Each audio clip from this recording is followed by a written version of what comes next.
And we're back around to another Military Monday. I'm comedian Chris Allen. I did 20 years in the United States Air Force. I retired about 5 years ago. And I'll keep it real. It's been a lot of mixed feelings about my service since I retired. Sometimes I regret it. I hate it. I'm mad at myself. I'm happy with myself. I feel this way. I feel that way. And I was like, I need a way to talk about all the things that I've been through and experienced and saw in the military. So I decided to use this platform. So sometimes some of these videos are like, hey, this is what basic was like. This is what tech school was like. This is what it was like day to day at this base. Sometimes it'll be a memory that sparks something, or it could be anything. So I appreciate the people. I don't fucking like this either. God damn it. And we're back around to yet another Military Monday. I'm comedian Chris Allen, and welcome back to Chair Force Stories. For those who don't know, I did 20 years in the United States Air Force. I retired about 5 years ago. And I got to be honest, it's been a lot of mixed feelings about my service since I retired. I think a lot of veterans go through that. There are times I regret it. There's times I hate the fact that I joined. There are times I give young me credit for joining. But it's a lot to process. It really is. So I decided to use YouTube as a platform just to talk about my experiences and the things that I went through while I was in. Just to kind of reconcile everything. I think a lot of veterans go through this. So if you were in or you're thinking about going in, hopefully this video helps some way, shape, or form. If you're a veteran, I hope you can relate to the video. Um, but this week, I want to talk about like race and politics in the military. And I'll start by saying um, I didn't grow up a political person. We went to church and like God was in charge of everything, and then it was my dad. So that I didn't care about American politics. The only rules that applied were gods and bobbies. That was it. I didn't give a shit about nothing else. So when I joined the military, there wasn't this sense of like I'm doing a patriotic duty. I love America, and I'm doing now. It was nothing like that. I had uncles who were in. Um, I respected them. I think like most dudes that grew up in the 80s and 90s, we were pretty much obsessed with guns and the military and blowing shit up. So we always thought that was kind of cool. But my main reasoning for joining was like I knew I couldn't stick around my hometown and eventually get somebody pregnant, you get a dead end job, and I knew I was not going to be happy there. So like that's where I do give young me credit. I knew at the time I did not want to go to college, but I also understood I had to leave. So that's one thing that's really becoming consistent. Is like the fact that I do give myself young self credit for knowing that I could not stick around there if I wanted to get something done with my life.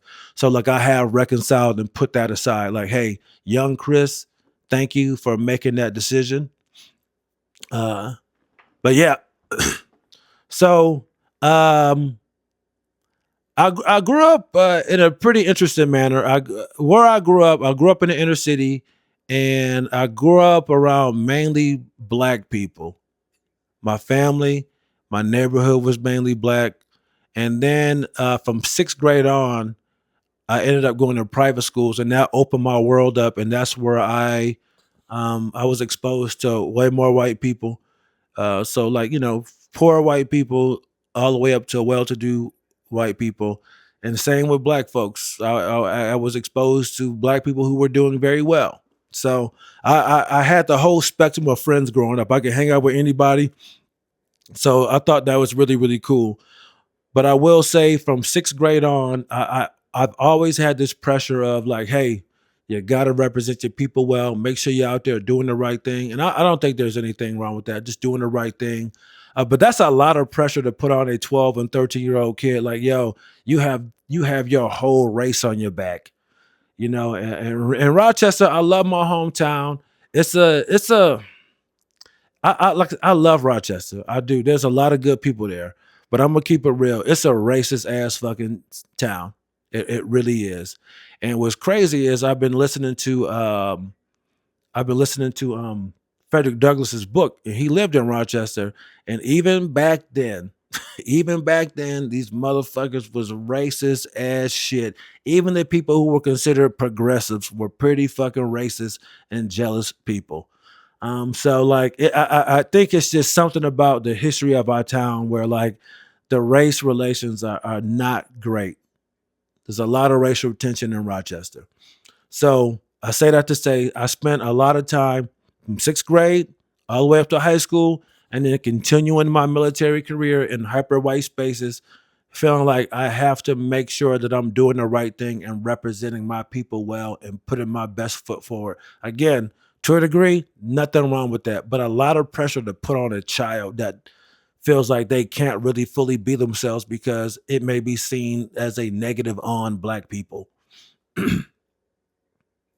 And I spent a lot of my time during those years defending and sticking up for my people. Why y'all do this? Why y'all do that? Motherfucker, why do y'all do X, Y, and Z? I spent a lot of my time doing that, and it carried over into the military. Carried over into the military. Um, but yeah, that's a lot of pressure to put on a kid to make sure you're representing your people well. That's a lot for a child who they themselves don't know who they are. They're trying to figure themselves out. But yet I have the weight of a whole race to uphold. It's a lot. But it's part of who we are. And as much as people try to say that's not the case, it is. It really is. It really is. What we do reflects on the rest of us. As much as people don't want to say, especially conservatives will say that, oh, that's not true. Yes, it is. The moment you see me doing some shit, you're going to be like, y'all all do that. See how y'all are? So that's a complete bullshit lie saying what we do doesn't reflect on uh, the rest of us. But it's just so like I've had so many racial conversations with people growing up and throughout my life. Like I said, ever since I was 12 years old, I've always felt like I have to be doing these things to make sure I make us look good. I'm doing the right thing. I'm not misrepresenting us. So, like I said, it carries over into the military, man. Never was really political. And then, boom, Obama's running. He gets elected. And then I start to pay attention more because, like, the guy in office looks like me. He's got the same color. Now my ears are opening to like what they're saying, the little remarks that they're making. And that's when I started to become more politically active. And I learned the difference between a liberal and a conservative, or I can't even say that. I will say Democrats and Republicans. And now it's changed so much. It's not the same as it was in the 2000s. So early 2000s, and when Obama was elected, 2012. God, it's been so long. Um, so like once Obama took office, I really started to hear people just say like odd things. Um, it was very weird, and it was to see when you walk into any military building and they would have the entire chain of command on the wall, and you would see the squadron commander all the way up to the president. And at that point, I had already been in the military over 10 years. So I was used to seeing those that wall in every building where, you would see a black commander here and there, but to see a black face at the very top of that chain of command was like, that meant something. That felt really good. And seeing people make faces at it, seeing people being mad that Obama was in office, the shit they were saying, it just it was hurtful. And I learned a lot. And one being, like I said, I would always have these racial conversations with people. Whether it's from just a social standpoint, people would make some ignorant statement, and I would try to let them know, like, hey, what you're saying is wrong. That's not cool. Um, and I will say, being in those private schools in these hyper white environments and adding the military to that as well, you have to really develop I don't want to say a thick skin to hear racist shit, but you have to develop you do have to develop an exterior to be able to hear certain things and not react immediately, because over time you realize like, yeah, that was kind of fucked up, but I know in 5 minutes or 10 minutes they're gonna say something worse. So let me hold off on my anger until this motherfucker say what I know they really want to say in a few minutes. So, and I know from the outside looking in, that could piss off certain black people, because you operate in a world where you have the right to fly off the handle or say what you want, but in the military, you're severely outnumbered in one, uh, racially, and how you think about things socially. Most of these dudes are conservative. Most of these dudes are conservative. People who are more liberal are typically a little bit quieter. And over the time of over my career, I found those people. But as I become more politically aware of what was going on, I guess a political awakening, if you will. But yeah, I spent a lot of time in my military career doing the same thing I did in middle and high school, is defending black people, defending black culture. Whenever there was some major racial thing going on in the news, I would have to be the one to speak for the black side of things. For example, the Trayvon Martin thing was, I mean, it was the amount of drama it caused in shops. It was crazy, man. Being one of, like, a few black people in say there's 80 people in the squadron, 100 people in the squadron, and there's 10, 12 black people kind of scattered around. And people are having these discussions because in the military, we talk a lot about a lot of things. We spend a lot of downtime together. We communicate with each other a lot, especially depending on your job. Even in maintenance, if we're waiting on a part to come, there's not really much to do. You're TDY with somebody. It might just be a two person deep shift, and you're spending day in day out with this person. So like I've had a lot of discussions about a lot of different things with hundreds of thousands of people I was hundreds of people in my career, hundreds of people. And just trying to educate people on me, on us, and how we see the world, and how people look at us, and the things we can and can't get away with. Just, and I took pride in that, because I really think I quote unquote saved a lot of people. I think I opened a lot of people's eyes to, like, oh, I never knew that, because people used to say some pretty ignorant shit, and we would pull the internet up. We did a lot of research, and all right. So, like, to go back to the Trayvon Martin thing. Now, there's a coworker I had. We spent a lot of time together, um, on shift. We would go to the range. We would go to lunch together, all types of stuff. And this is during the heart of the Trayvon Martin thing.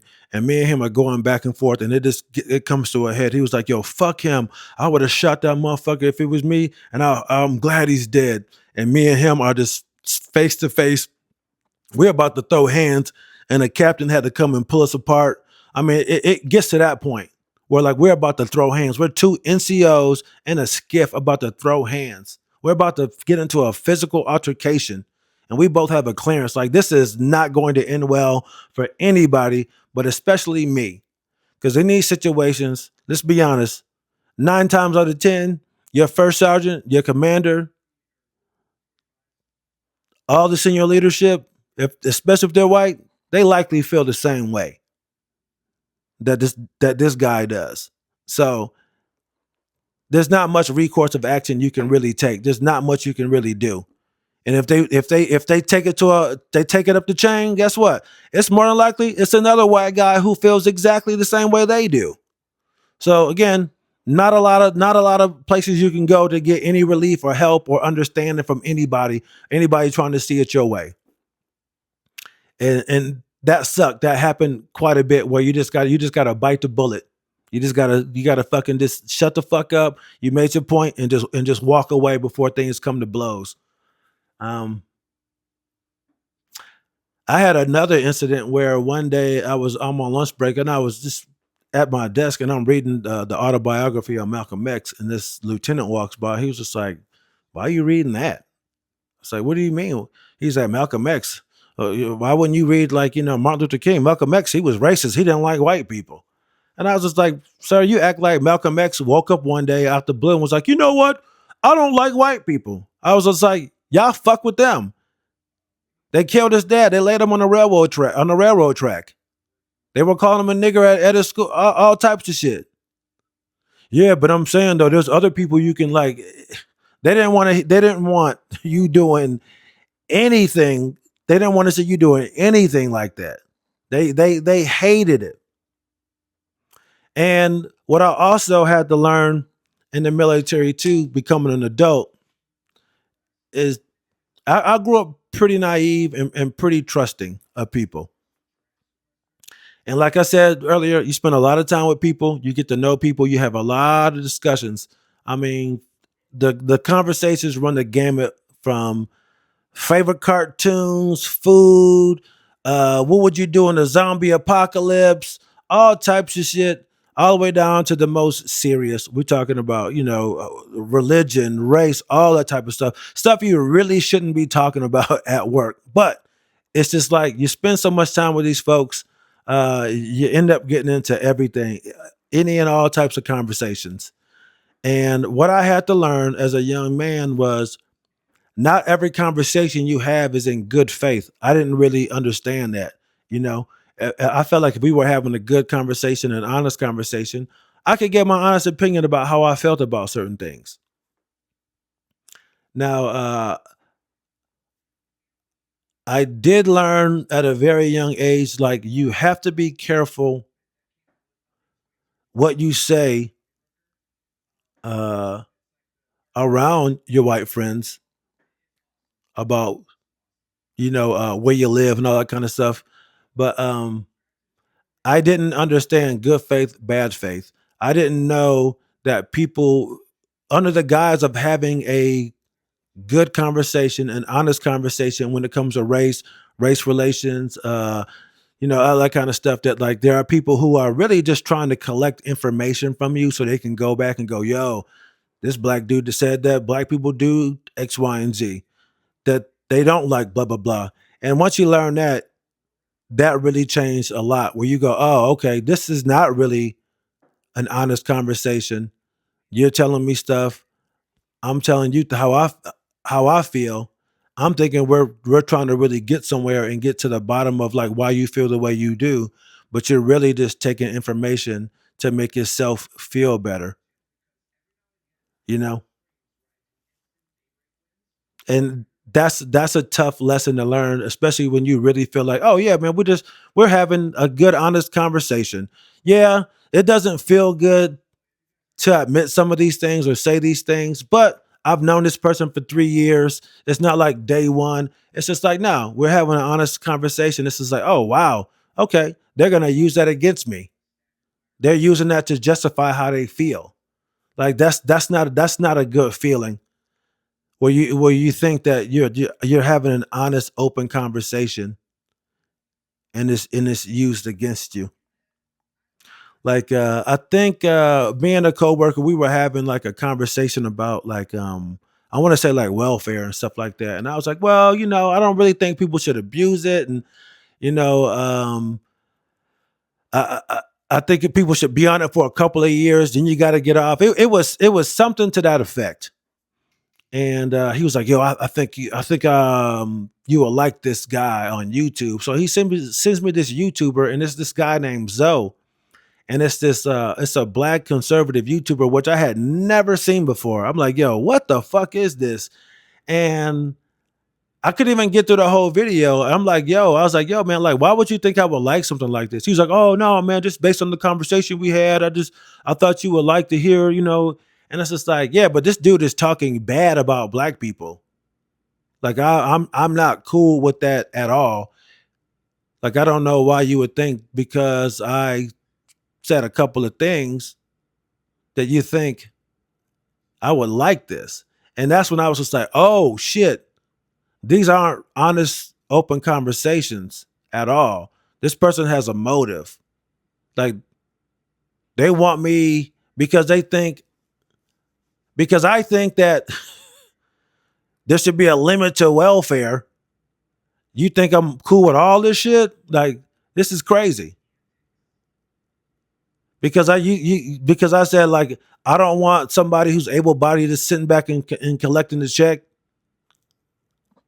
That I'm cool with this shit, and that's what you learn. Like, oh, you really have to be careful who you have these conversations with, man, because everybody isn't really your friend. They really just want to hear you say negative things.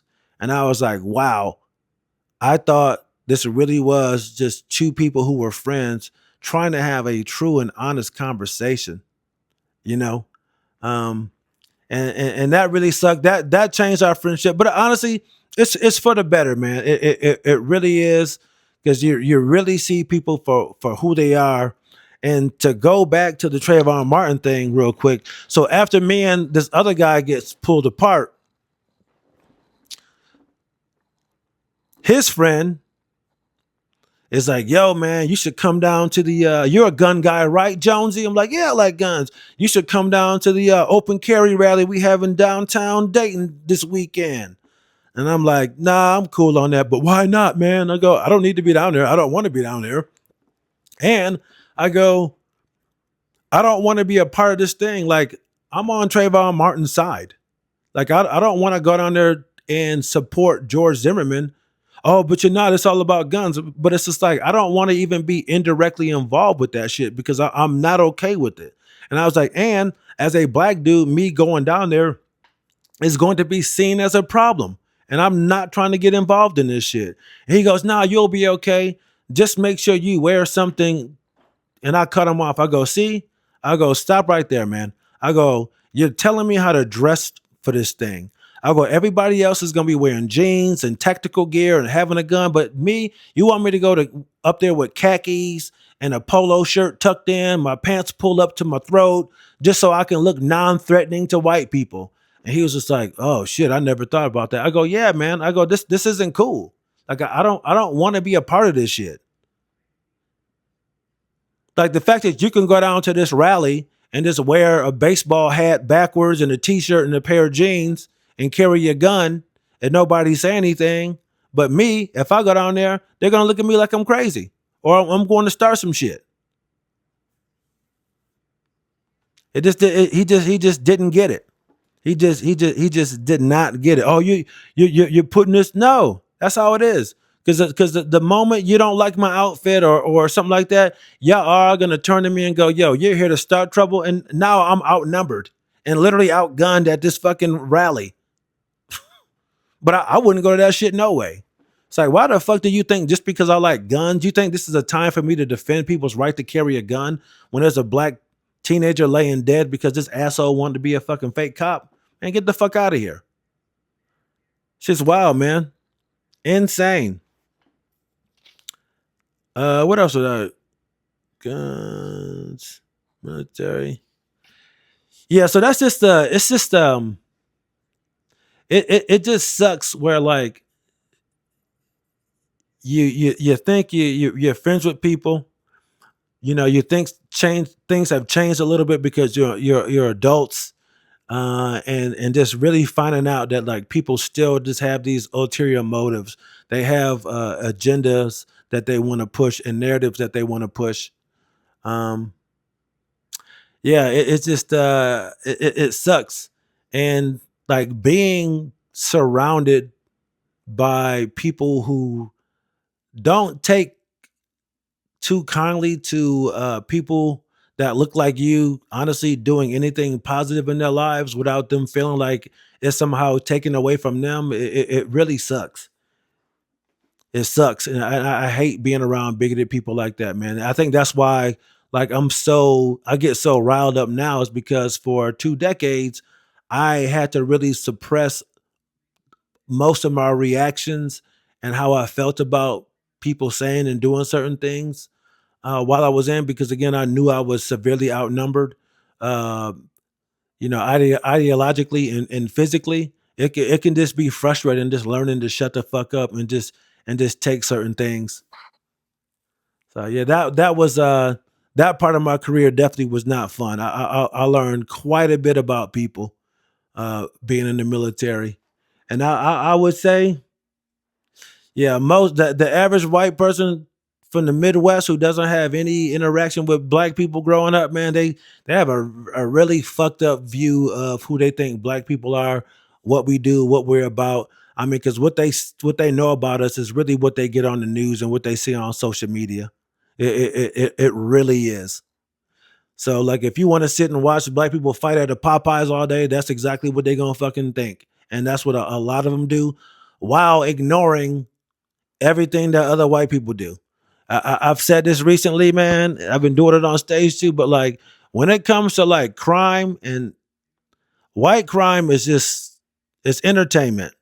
Black crime is crime. When black people do shit, it's bad. It's on the news. People get scared. When white people do shit, it gets reported, but they turn that shit into Netflix specials. Some of the most heinous and horrific crimes people have perpetrated against other human beings, even their murdering their family, it gets turned into a riveting, entertaining, fun, multi-part documentary.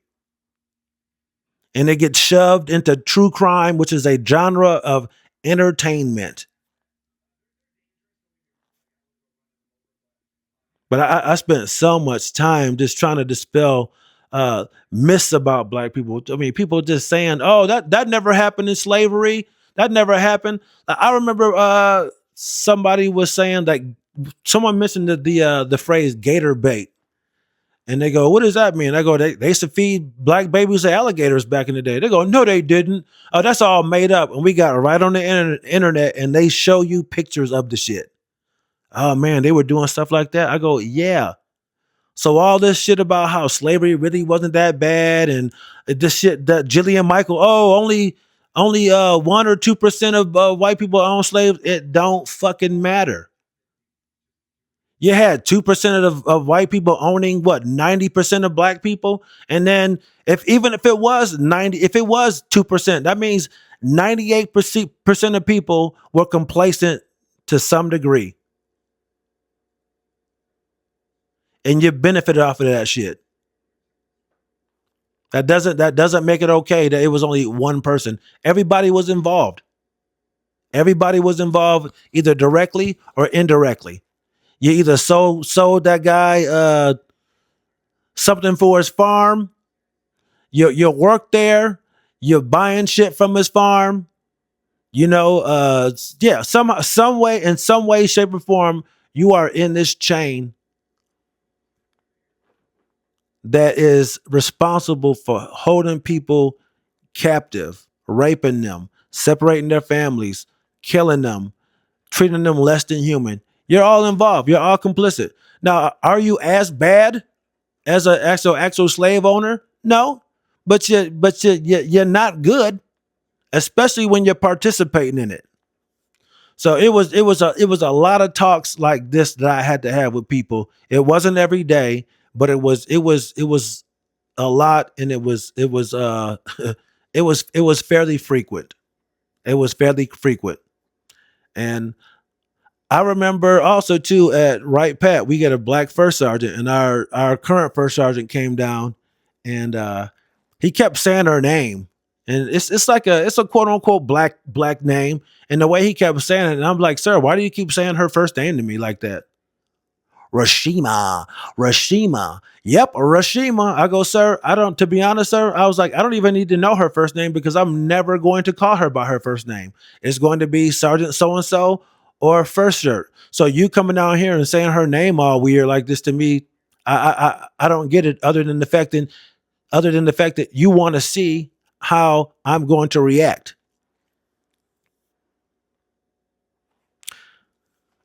I also had a black first sergeant in Las Vegas, and I actually saw her a while back in D.C. She's retired now, very cool. And this is when Glenn Beck was big on TV. And you know how he used to be. He used to always be like just talking shit about Obama, like really, really bad. I mean, it was bad. It was the beginning. It was the beginning of this troll shit. I mean, he was just on a whole nother level. The way he was talking shit, crying on his show and shit. Just an awful person. And we're on a military installation. We're in a military facility, and they're watching this shit on TV. And that's our commander in chief. Now, It's one thing to have political commentary. Glenn Beck is just straight up trashing Obama. He just saying awful shit. He not American. Just awful shit, which he has the right to do. That's completely fine. And people in the military, you have the right to watch that when you if you want to, but you're not going to do it on base during duty hours. So I remember our first shirt came into the ops floor, and she went right up to that desk and she told them officers, she goes, "Yo, turn that off." She goes, "We're not listening to that in here. We're not watching that in here." She goes, "That's our commander in chief." They looked so mad, but there was nothing that they can do. And that was probably one of the coolest moments that I had in my career is watching this black woman go up to these white officers and go, "Yo, turn that shit off. That's our commander in chief. We not doing that. Y'all wouldn't allow anybody else. Y'all not allowed to talk like that. We're not watching that." And just to watch their faces, and they knew they couldn't say shit. And if they did, even though it wouldn't have been my place, I was waiting to jump on their ass. I was waiting because I knew I had some top cover with her. Now, with her being a first sergeant, shit would be completely different. So, man, if they would have said something, I would have definitely jumped in. Definitely would have jumped in to defend her. But like they knew better. They knew better.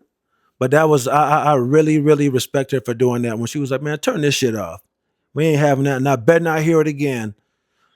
They were so mad, but they were just like, "Yes, ma'am," and that felt so good. So shout out to her for doing that. Well, all right. It took me so long to get this episode out.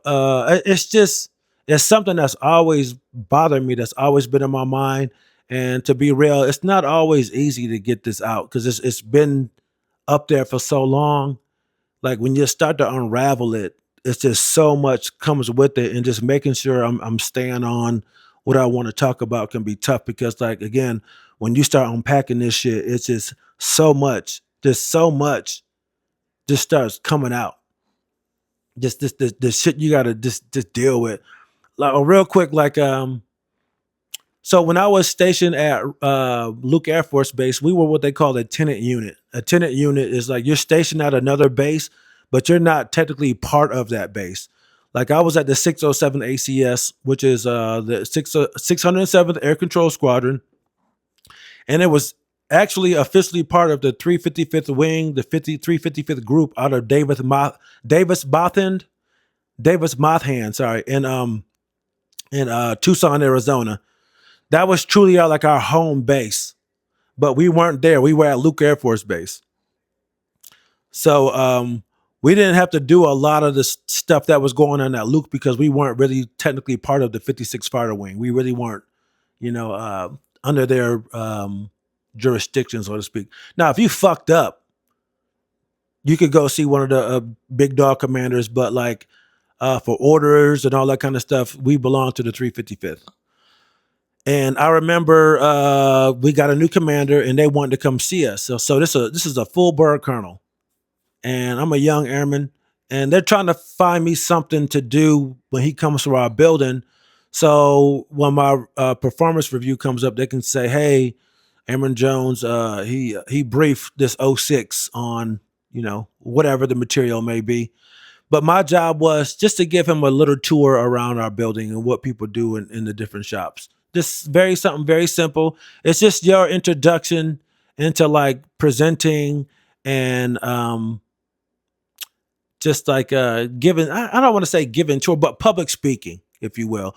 Just it's an introduction to public speaking, giving briefings, and talking to higher leadership. Because the more you go up, the more opportunities you're going to get. So when you're a young airman, they try to give you little things to do just so you can kind of get used to it. So that was my job. "Hey, Airman Jones, you're going to give this colonel a tour of our building." It was very simple. "Sir, this is our maintenance bay. This is where we, work on this. This is this for that. This is our break room." Very simple. And we get to the vehicle maintenance bay for our HVAC guys. And I take him into this bay, right? There's nobody else in there. I open the door. He walks in. The door closes. He turns around, and this dude straight up punches me straight in the chest. Boom. For no reason. This is a full bird colonel during the duty day. "Sir, this is the bay." He walks in. "Oh, this is nice." Door closes. Turns around. Yes, he turns around. I'm standing there hands behind my back, briefing, and this guy punches me in the chest. I'm like, sir, what are you doing? He's like, come on, man, come on, let's go, come on, come on, come on. What are you? Come on. And I go, I don't know what you're doing. I was like, this is, sir. I was like, I don't know what's going on here. I don't. And I just walked out. And after they left, I go, hey, Colonel so and so just punched me in the chest. Oh, no, he didn't. And to this day, I don't know what the fuck that was about. I mean, for this dude to literally just turn around, haul off, and punch me in my chest was the one of the wildest things that happened to me. Now, I don't know if there was a racial component to it. I don't know if the motherfucker was gay, trying to get me to do some weird shit with him. I don't know if he wanted me to hit him back so he could say I attacked him. Like, I don't know what that was. All I know, I was scared of shit. It was weird, and I wanted to get out of there. Here I am, like 20 years old, and this 40-year-old dude, bam, punches me in the chest. And I'm like, man, I don't know what the fuck to do. Don't know. Just got punched by '06 for no reason. I don't know what to do with this situation. And then to have people tell me it never happened was also crazy too. So yeah, it's just like it's just shit like that, man, that you have to put up with. And when I say politics, I'm not even talking just like Democrat, Republican. There's also the politics of like, hey, this is the cool group. These are these guys over here. If you want to do that, you have to play by their rules. If you want this, you got to do this. Oh, you're in this shop. Well, guess what? This this the chief of maintenance or the superintendent doesn't like your shop NCOIC. And the NCOIC is the non-commissioned in charge. Like he's basically like the highest ranking enlisted person in your shop. Like for some reason, the chief of maintenance and them knew each other from 5 years ago, and they don't like each other. So now whenever the superintendent can, he's gonna shit on your shop all because he doesn't like this guy from 5 years ago because some shit happened at a bar or something with a girl or this. It could be anything. And now you got to play this game because him and this guy don't get along.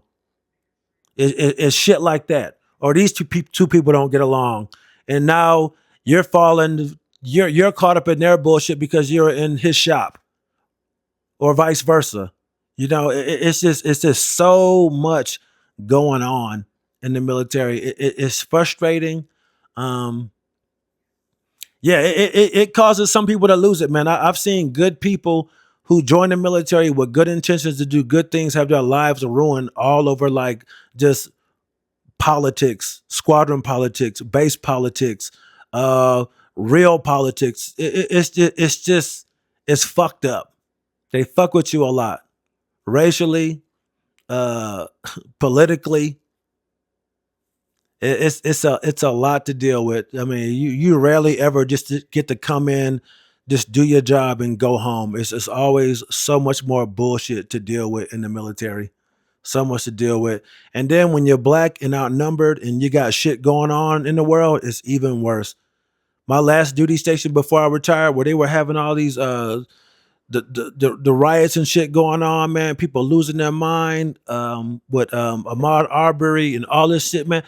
I remember just going into work, Michael Brown, all like, and people looking at me like I was in Ferguson setting shit on fire. People staring me down like, yeah, look what y'all doing. See how y'all, and it's just like, yo, what the fuck are you looking at?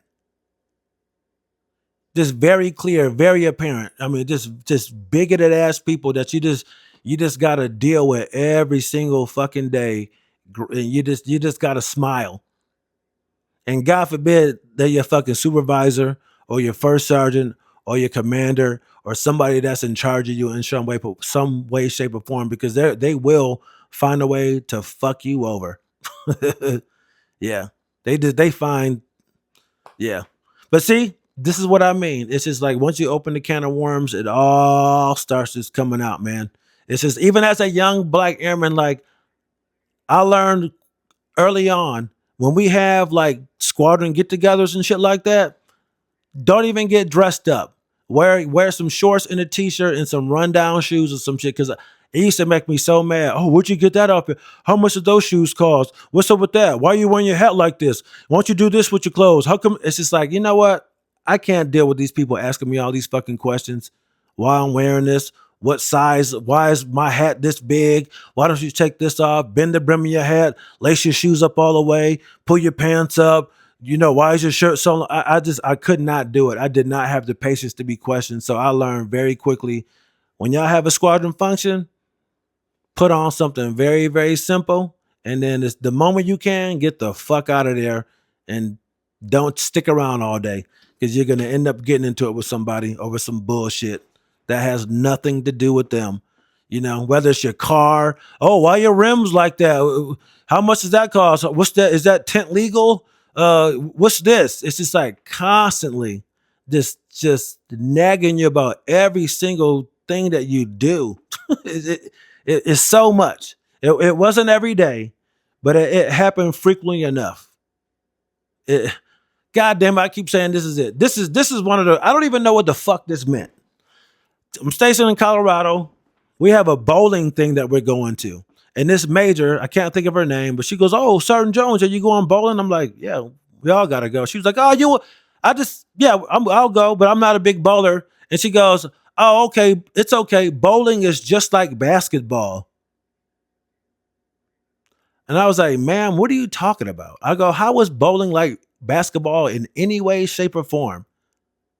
And it's just like, I never even said I fucking like basketball. Even though I did, I never said that shit to you. And then another day she was like, "You just look so athletic." And I was just like, "I'm not." It's just, I don't know. It's just weird, inappropriate things were just said. I don't know what was up with that lady, man. I think there's also just a lot of people in the military who just don't have a lot of interactions with black people. And when they finally have somebody in their shop or in their squadron, they don't know what to say or do. And they just start saying dumb and weird shit. All right, I'm going to go. Thank y'all so much for checking out my Air Force stories. Don't forget to watch New OGs every Thursday right here on the channel. I'm out. Peace.